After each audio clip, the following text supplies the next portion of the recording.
Bon, bienvenue tout le monde dans une nouvelle séance de révision de module des transformations nucléaires. Alors, cette révision sera effectuée à travers l'étude de trois ou bien le fait de trois exercices concernant les transformations nucléaires. En commençant par l'exercice numéro 1 qui intéresse à la détermination de l'âge approximatif de la Terre.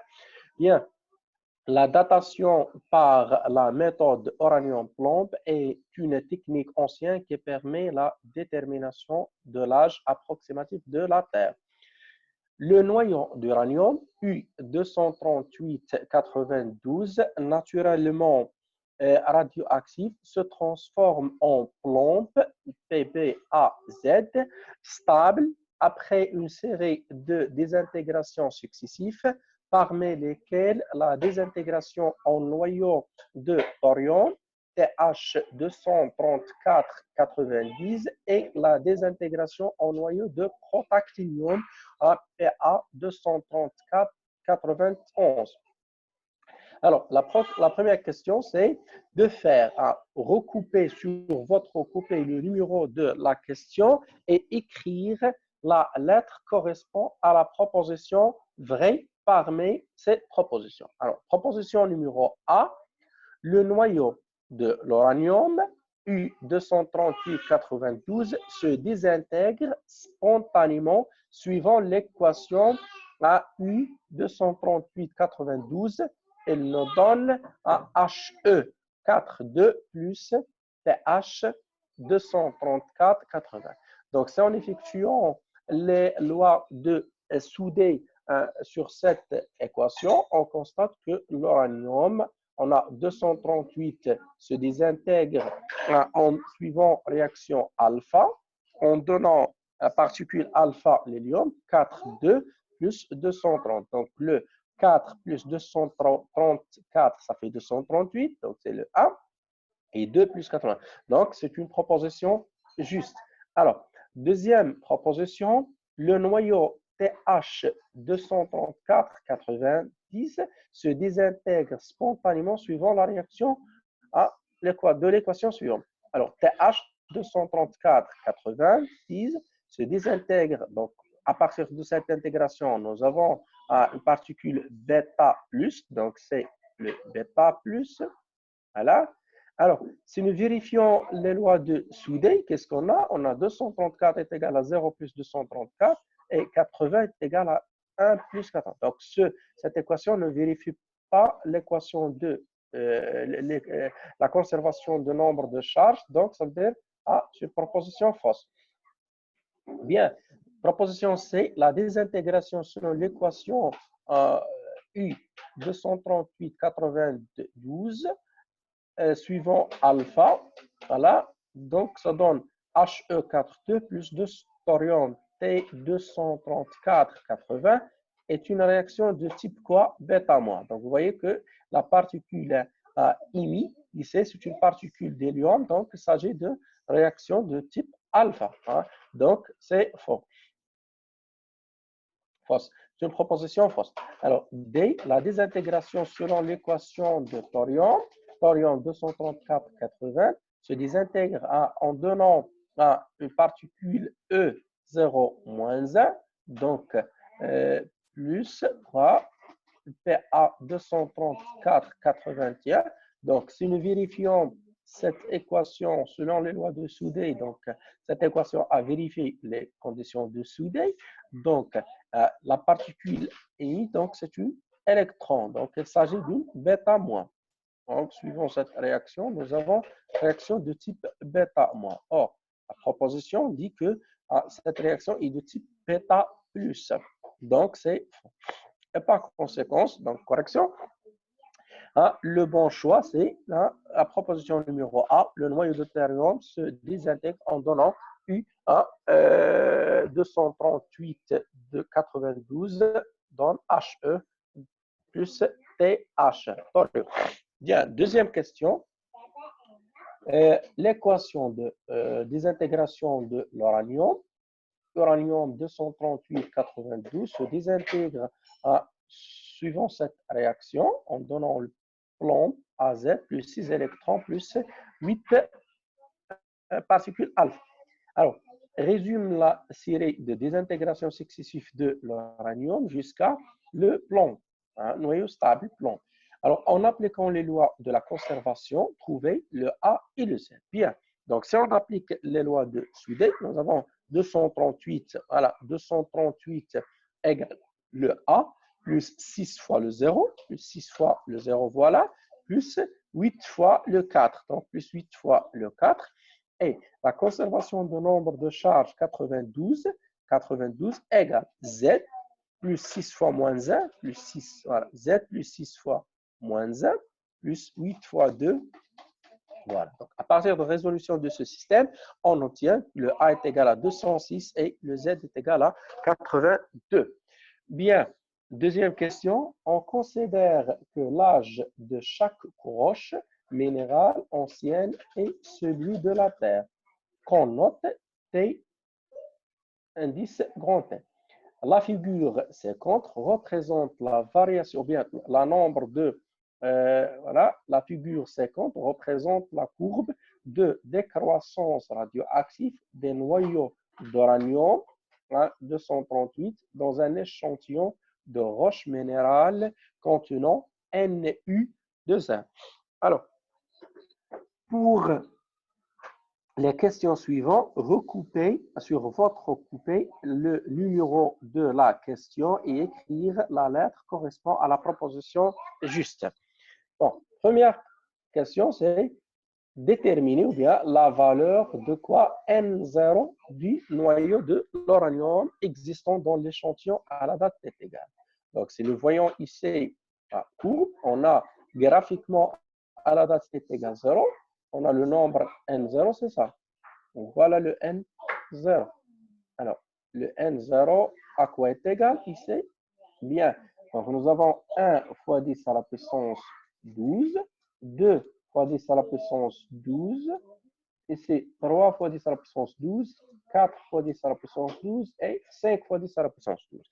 Donc, la proposition 2, c'est faux, 4, c'est faux, 4,5 faux, donc c'est 5 fois 10 à la puissance 12. Donc, voilà, là, graphiquement, d'après le graphe, nous avons Nu de l'uranium, c'est égal à 5 fois 10 à la puissance 12.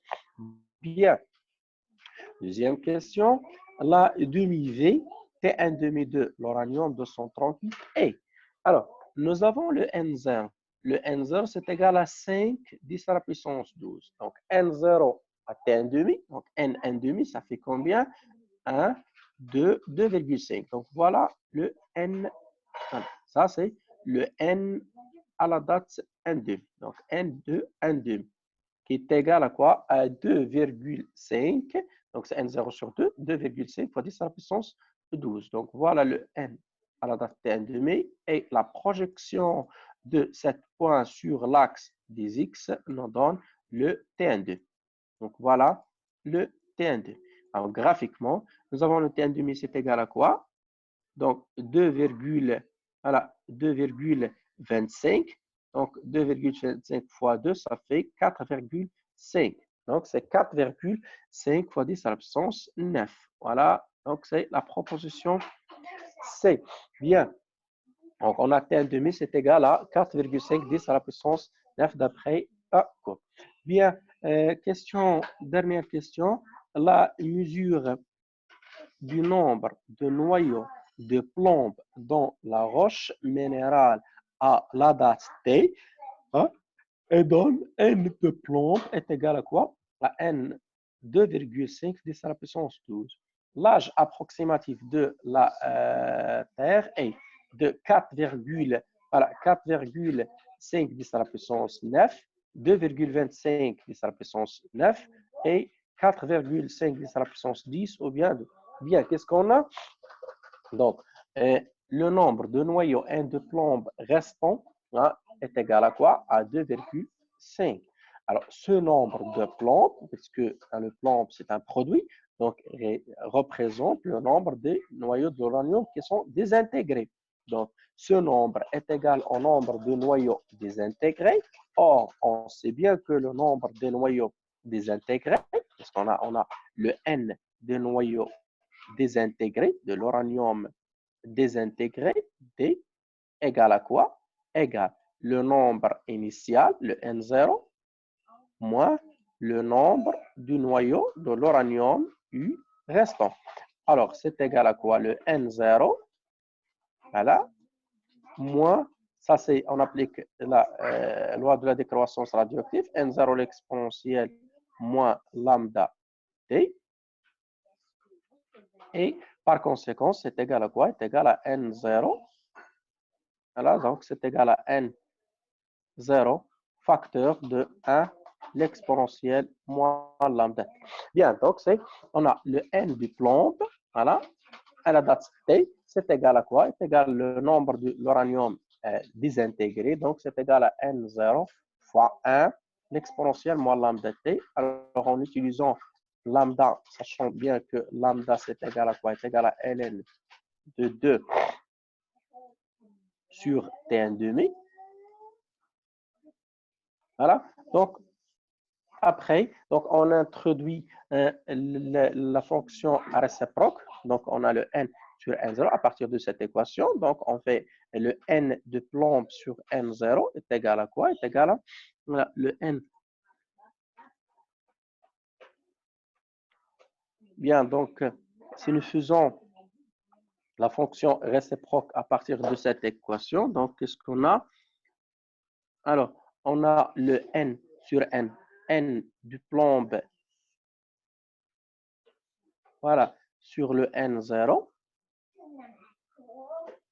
égal à quoi? Égal à 1 moins l'exponentielle moins lambda t. Alors, donc, en faisant l'exponentielle moins lambda t, égal à quoi? Égal le 1 moins n du plomb divisé par le n. On fait introduire la fonction réciproque, le ln, donc ça sera moins lambda t est égal à ln de 1 moins np sur n0, et par conséquent, on obtient le t1 demi, c'est égal à lambda, t1 demi, le t, l'âge de la Terre, c'est égal à quoi? À t1 demi divisé par ln2 fois ln de n0 sur n0 moins l'exponent, moins n de plomb. En faisant le calcul numérique, donc on trouve que le N2, plutôt l'âge approximatif de la Terre, c'est à peu près, c'est égal à 4,5 10 à la puissance 9. Donc c'est la proposition numéro C. Bien, donc voilà l'exercice numéro 1. Passons maintenant à l'exercice numéro 2 qui s'intéresse à l'étude d'un échantillon radioactif. Bien, on étudie dans cet exercice la désintégration d'un échantillon radioactif du cobalt ayant une fiche technique portant les indications suivantes. Donc, le cobalt, l'indice de cobalt, le symbole plutôt du noyau de cobalt, la masse molaire atomique. Il s'agit d'une réaction nucléaire de type bêta moins, constante du temps. Donc, sachant que la constante de temps, c'est égal à quoi? Est égal à l'inverse de la constante radioactive, lambda. Constante d'Avogadro, une année solaire à peu près égale à 365,25 jours. L'énergie de liaison de nucléide XAZ, donc c'est voilà. La masse d'un noyau, la masse d'un noyau de cobalt, donc c'est égal à CADA, à 85, à plutôt 59,8523 unités de masse atomique, la masse du neutron, la masse du proton, la masse de l'électron et la conversion entre l'unité de masse atomique et en mètres par seconde. Alors, première question, choisir parmi les propositions justes ou bien choisir parmi les propositions suivantes celle qui est juste. Alors, la constante radioactive a la dimension du temps. Donc, constante radioactive, c'est lambda. Donc, vous savez bien que lambda est égal à quoi? Est égal à 1 sur temps. Donc, la dimension de lambda, après l'équation de dimension, c'est égal à quoi? À 1 sur dimension de t. Donc, ça fait en seconde moins 1. Donc, c'est faux. Proposition numéro A est faux. Fausse. L'activité d'un échantillon s'exprime en secondes. Donc, l'activité s'exprime en becquerel.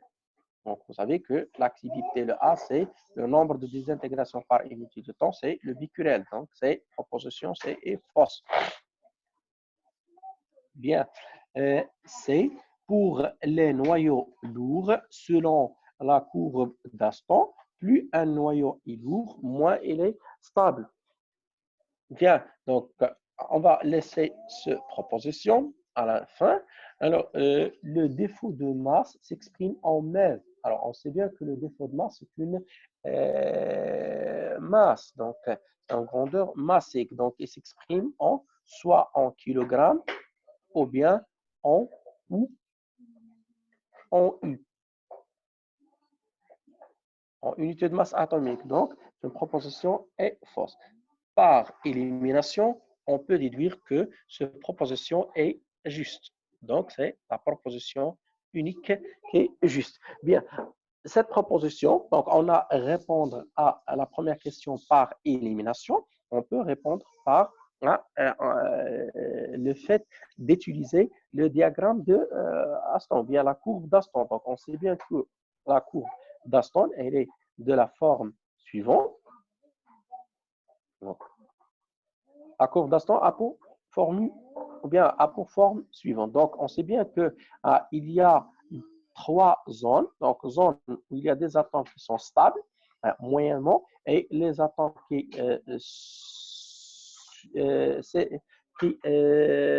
obéissent à une réaction de type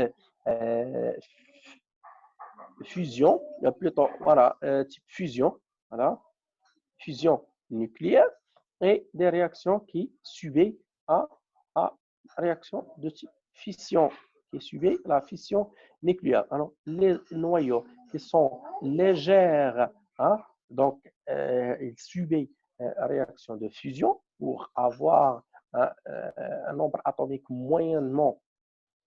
Donc, ils rentrent dans la zone de stabilité. Il y a des noyaux qui sont très lourds. Donc, les noyaux qui sont très lourds, ce sont des noyaux ayant le A qui est supérieur à peu près à 200. Donc, ils subissent une réaction de fission pour qu'il va tomber dans la zone de stabilité. Donc, par conséquent, plus que les atomes deviennent lourds, plus que sa stabilité diminue. Donc, pour les noyaux lourds, selon la courbe d'Aston, plus un noyau est lourd, moins qu'il est stable. Donc, la stabilité diminue avec l'augmentation de A. Bien. Alors, le bon choix. Donc, d'après la courbe d'Aston, pour les noyaux lourds légers, de degré de stabilisation diminue lorsque la masse du noyau augmente. Alors, deuxième question, définir la radioactivité β-. Bon, la radioactivité β-, donc c'est une réaction nucléaire spontanée au cours de laquelle un noyau instable se désintègre en un noyau plus stable en émettant des électrons de type β-. Alors, troisième question, le noyau issu de désintégration de cobalt, CO6027 et XAZ, en se basant sur les énergies de masse calculées en MeV, l'énergie libérée par la réaction de désintégration. Bien, donc tout d'abord, nous avons la réaction de désintégration, vous voyez ici, donc le cobalt, suivant une réaction de type β-. Donc, il va nous donner le noyau fils, donc X6088, donc il s'agit de noyau de nickel, plus un électron. Alors, en utilisant l'énergie, le diagramme d'énergie, l'énergie libérée au cours de cette réaction, c'est égal à l'énergie de liaison des réactifs moins l'énergie de liaison des produits. Donc, c'est de l'énergie de liaison du cobalt, moins l'énergie de liaison du noyau X6080. Par conclusion, donc, on va tout d'abord calculer l'énergie de liaison du cobalt, puisque les données, on n'a pas, dans les données, on n'a pas l'énergie de liaison du cobalt. Donc, l'énergie de liaison du cobalt, c'est égal à quoi? Le défaut de masse du cobalt, donc ça fait le Z fois le M proton, plus le N fois le M neutron, moins la masse du noyau fois C4. Donc, de la relation 2, on calcule l'énergie de liaison de cobalt. Donc, application numérique, on trouve que l'énergie de liaison du cobalt, c'est égal à 586,841 mètres. Eh bien, l'énergie libérée au cours de la désintégration du noyau de cobalt est donnée par delta E en valeur absolue, c'est égal à la valeur absolue de l'énergie de liaison de cobalt moins la valeur absolue de l'énergie de, plutôt moins la valeur de l'énergie de liaison de X8028. Donc, cette énergie est donnée dans l'énoncé. Donc, en faisant le calcul, l'énergie libérée au cours de la désintégration du noyau de cobalt, donc c'est 1,55 mètres. Dernière question. La masse initiale de l'échantillon radioactif à l'instant de sa réception par un laboratoire spécialisé est M0 est égal à 50 mg. On considère l'instant de réception de cet échantillon comme origine de date à T égale 5. La mesure de l'activité de l'échantillon étudié à un instant T1 donne la valeur de A est égale à 5,18 10 à la puissance 11 becquerel. Alors, montrer que la date T1 est égale à quoi? À taux fois ln de NaM0 sur taux fois la masse atomique fois l'activité. Et calcul. Bien. Comment faire pour démontrer cette formule? Alors, on sait que d'après la loi de la désintégration ou bien la loi de l'activité nucléaire, on a le A à l'activité à la date T1, c'est égal à A0 l'exponentielle moins lambda T. Avec le A0, c'est égal à quoi? À lambda fois le N0. Alors, le N0, c'est quoi? Le N0, c'est égal à le nombre de moles. Donc, on sait bien que le N0 sur N Avogadro égale quoi? Égale la masse divisée par la masse atomique. Et par conséquent, le N0, c'est le Na fois N Avogadro fois 1. Donc, on combine ces relations, on obtient le A, l'activité à la date T1, c'est égal lambda fois N Avogadro fois la masse M0 sur la masse atomique, l'exponentielle moins lambda T. Bien, donc, tout en divisant par ce terme, alors on extraire l'exponentielle, ce sera l'exponentielle moins lambda T égale A fois grand M divisé par lambda N Avogadro sur M0. On fait introduire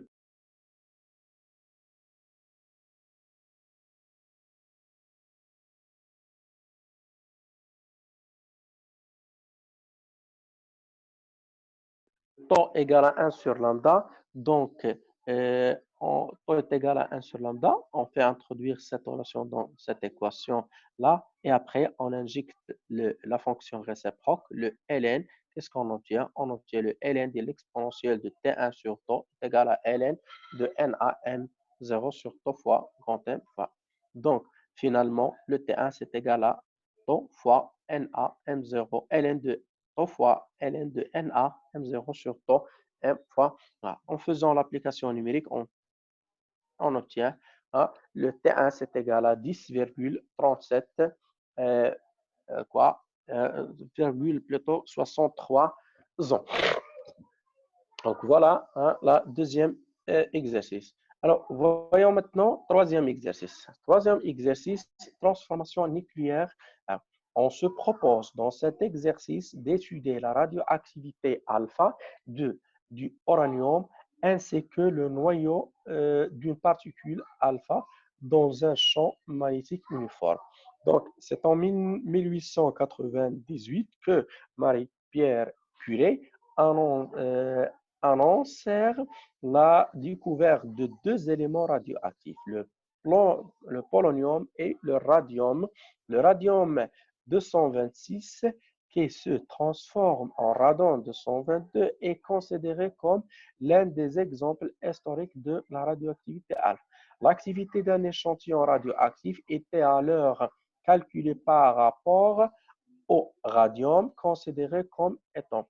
Il fut exprimé en Curie et pendant des années avant d'utiliser le bicuré comme unité.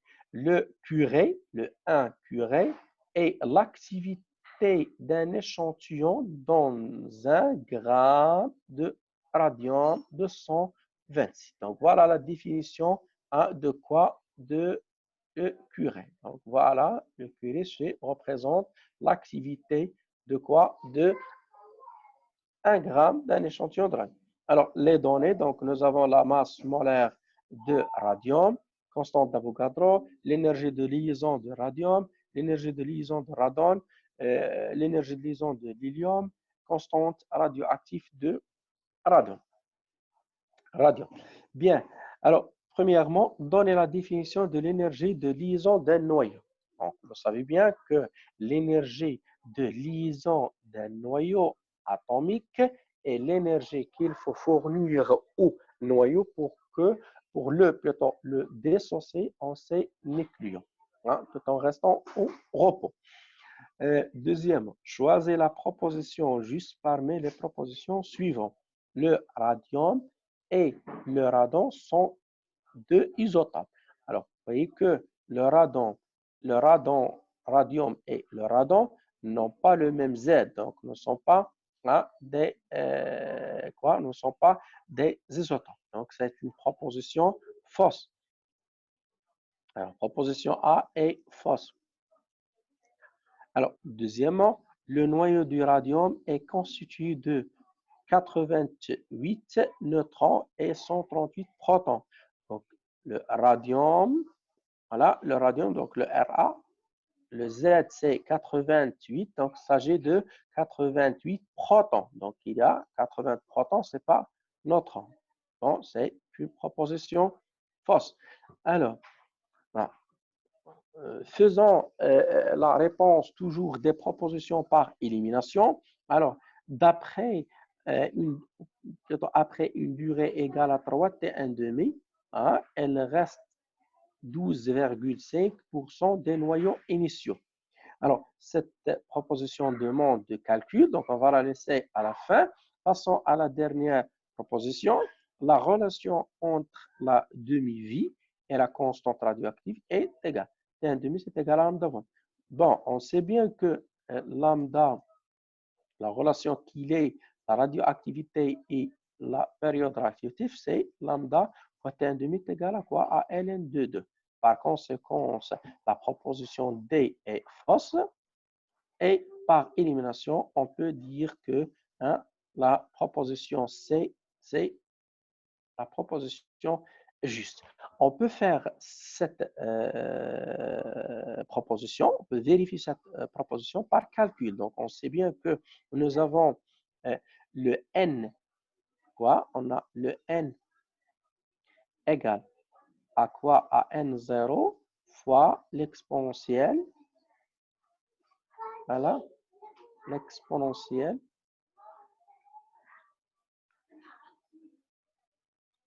moins lambda t. Ça veut dire que le n sur n0 égale à quoi? Égale exponentielle moins lambda fois t. Donc, lorsque t, je remplace lambda par t1,5, donc ça sera l'exponentielle quoi? De moins t sur Tn demi fois ln de 2. Puisque lambda, c'est ln2 sur Tn demi. Alors, lorsque t est égal à 3 fois Tn demi, donc le t sur 3 Tn demi, ça vous donne quoi? L'exponentielle moins 3 ln2, ça fait quoi? Ça fait l'exponentielle exponentielle de moins ln8. Alors, exponentielle moins ln8, ça fait combien? Ça fait le 1 huitième. Donc, le 1 huitième. Donc, en faisant le calcul de 1 huitième, voilà, le 1 huitième, ça fait 12,5. Donc, c'est égal à 0,125. Donc, pour cent, ça sera 12,25. C'est bien le rejet. Alors, troisième question. Montrer que le 1 curé, c'est égal à 3,73 10 à la puissance 10 curé. Donc, on a le 1 curé. C'est égal à quoi? C'est égal à l'activité de quoi? De 1 gramme. Bien. Donc, c'est l'activité de 1 gramme. Bien. Alors, la curée est l'activité de 1 gramme de radon. Donc, qu'est-ce qu'on a? 1 curé, c'est égal à l'activité de 1 gramme. Donc, le 1 curé, c'est égal à quoi? À A fois lambda, puisque l'activité, c'est égal à A fois lambda. Alors, le lambda fois le N, ça fait quoi le N? C'est la masse, voilà, la masse sur la masse de noyau, la masse de l'échantillon sur la masse de chaque noyau. Et par conséquent, le 1 curé, c'est égal à quoi? Lambda fois la masse de l'échantillon sur la masse atomique fois le N Avogadro. Donc, en faisant le calcul numérique, donc, on trouve que le lambda, c'est égal à quoi le lambda? Donc, voilà, 1,4 10 à la puissance moins 11 fois 1 sur la masse qui est égale à 226 multiplié par le nombre d'Avogadro. Bien, quatrième question. Quel serait un bécuriel en juin 2018 l'activité d'un échantillon de masse 1 g de radon dans l'activité en 1888 était à 1 curie. Donc, en faisant le A, on sait bien que le A, on suppose que en 1880, on pose 1898, donc c'est égal à l'instant T1. Donc, on a l'activité à la date T1, on a le A1 égale le A0 fois l'exponentielle moins lambda fois le T1. Et je pose 2018 comme instant T2. Donc, quoi c'est T2? On a le A2 à l'instant T2 égale quoi? Égale le A0 fois l'exponentielle moins lambda fois T2.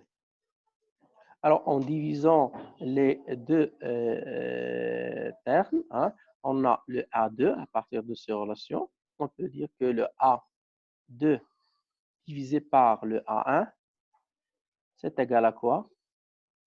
Le A0 va se simplifier, c'est l'exponentielle de lambda moins lambda fois T2 moins T1. Donc, ça fait un exponentielle moins lambda fois le delta de t avec delta de t. Voilà, le delta de t, c'est égal à quoi? C'est égal à 2018 moins 1880. Voilà, 18.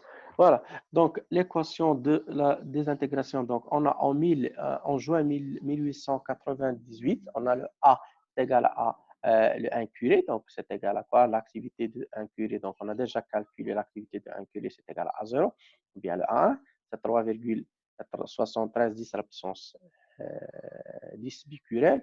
En juin 2018, l'activité, ce sera le A0 l'exponentielle moins lambda de t. Avec le t, c'est le passage, la durée qui sépare ces deux instants. Donc, c'est 2018 moins 1898. Donc, ça fait 120 ans. Donc, en faisant le calcul, comme vous voyez ici, donc l'activité, c'est égal à quoi? Le A1. Le A1, c'est quoi? C'est l'activité de 1 becquerel. Donc, c'est le 1, plutôt le 1 curé. Donc, par contre, application numérique, on trouve que le A à la date, l'activité à 2018, c'est égal à 3,54 10 à la puissance 10 becquerel. Bien, dernière question. Calculer en MEV l'énergie produite par la désintégration d'un noyau de radium. Donc, qu'est-ce qu'on a? On a le noyau de radium se désintègre suivant une réaction de type alpha en radon. Bien, donc l'énergie libérée de cette réaction, c'est égal à quoi? C'est l'énergie de liaison des réactifs moins l'énergie de liaison des produits en valeur absolue. Donc, c'est l'énergie de liaison de radium moins l'énergie de liaison de radon moins l'énergie de liaison de hélium. En faisant l'application numérique, on trouve que l'énergie libérée, c'est égal à 4,7 MeV. Donc, voilà. Hein, de ce qui est pour cette science de révision de transformation nucléaire. Je vous remercie de votre attention et à bientôt.